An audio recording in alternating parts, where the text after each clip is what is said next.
Ecco, la risposta che noi volevamo dall'ex presidente Soru alla domanda sulla questione della decrescita felice ve la vogliamo far conoscere. E così vi mandiamo il video che noi abbiamo girato a Sestu questa sera, oggi mercoledì 6 maggio del 2009, e si è svolta questa assemblea appunto a Sestu presso la Proloco, dove vi era fra l'altro anche la signora Borsellino e anche l'ex presidente Soru.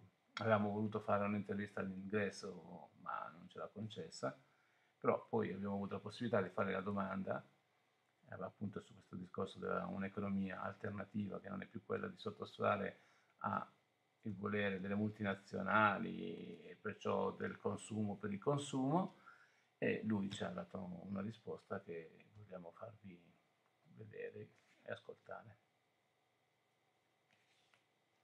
Alla prossima.